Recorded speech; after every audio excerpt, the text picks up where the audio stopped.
what does it take to change the world? A big army? A cure to a pandemic? A revolution? All of these take either a lot of people, thousands of hours, or massive amounts of space. But for Julian Assange, all he needs is one room, an internet connection, and the world will listen. Assange is located here, and more specifically, right here.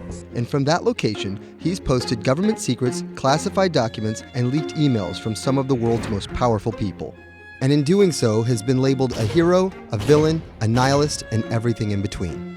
This is how an Australian programmer sequestered in the Ecuadorian embassy in London became one of the most influential and notorious people in the world. Born in 1971 in Townsville, Australia, Assange has always been on the move. Living in over 30 homes by the time he was in his mid-teens, Assange, along with his mother and half-brother, finally settled down in Melbourne. His introduction to hacking started at 16 when he was given a Commodore 64, which he attached to a modem.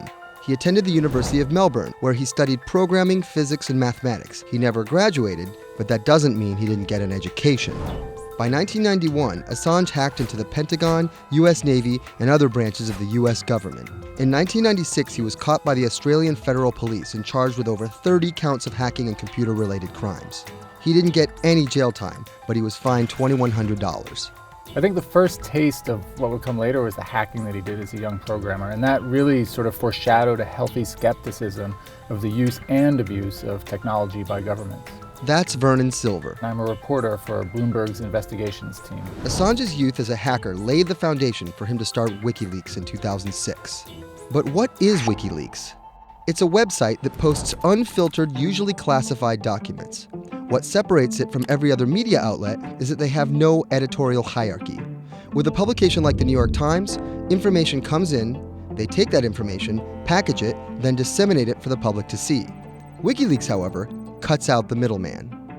WikiLeaks gathers information, most of it given to them anonymously. So what they're doing is really very simple. They get the information in one end from who gives it to them and out the other with sometimes minimal interference. Julian Assange is the leader of that, the mastermind, the creator, and really, because he thinks of it as a journalistic enterprise, the editor-in-chief. But every story starts with a source, and Assange has some unconventional sources. Julian Assange does not hack as far as we know. He is the recipient of people who are either insiders who give him secret documents or hacked emails from a foreign power. That's Eli Lake. I am a columnist for Bloomberg. And there was no source bigger for Assange than Chelsea Manning. He used to be known as U.S. soldier Bradley Manning. In 2010, Manning provided Assange and WikiLeaks with hundreds of thousands of leaked government documents. WikiLeaks quietly began releasing the documents in February of 2010, then made big headlines in April by posting what is now known as the collateral murder video. Come on, fire! It was a vivid, graphic video. It changed the debate on the Iraq War, and importantly, it put WikiLeaks on the map when they put it online, and they couldn't be ignored at that point. And those leaks were just the beginning. They went on to post more than 90,000 leaked documents known as the Afghan war logs, 390,000 documents known as the Iraq war logs, and 250,000 private messages between diplomats called cables in what is now known as Cablegate. These leaks were met with very real ethical questions. The problem with publishing those cables was that a number of confidential sources for U.S. diplomats who faced real danger when their names were exposed. Then Secretary of State Hillary Clinton drove the point home that every country, including the United States, must be able to have candid conversations about the people and nations with whom they deal. Shortly after Cablegate, the Swedish government issued an arrest warrant for Assange on allegations of rape and molestation. He claimed the allegations were fabricated to get him extradited to the United States, a claim the US government denied. Either way, Assange's next move was to seek refuge in the Ecuadorian embassy, which really was the beginning of the new chapter in his life and what we're dealing with now, which is him being stuck in London. What was supposed to be an office in an embassy is now Assange's self-imposed prison to this very day. But that doesn't mean he's slowed down. Since being trapped in the embassy, WikiLeaks has released files about Guantanamo Bay prisoners, Syrian political figures, and the draft to the Trans-Pacific Partnership. And then came the 2016 US election. Thousands of leaked emails showed Democratic Party officials possibly plotting against Bernie Sanders in his race against Hillary Clinton.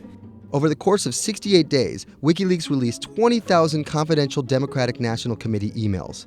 In terms of the presidential race, if you look right here, when Assange released the first batch of emails, Trump actually takes his first lead against Clinton. I think we've had enough of the Clintons, in all fairness. Don't you think? Once WikiLeaks started exposing secrets of the Democratic Party, Julian Assange became a hero to many on the right. Public opinion kind of flip-flopped. WikiLeaks. From the emails, we now know Hillary Clinton's campaign manager makes risotto, and also how the DNC squashed Bernie Sanders' campaign. One thing we don't know is who gave Assange the stolen emails in the first place. Many leading Democrats say they suspect it was the Russians.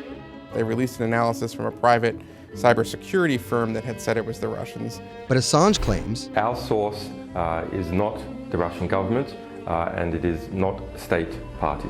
So this is where we stand today. The public still doesn't know who provided the emails to WikiLeaks. Meanwhile, Assange is still running WikiLeaks and still releasing documents. In March 2017, he started publishing documents from the CIA's Center for Cyber Intelligence called Vault 7. The CIA, the agency charged with finding and keeping our top secrets, can't keep its own secrets.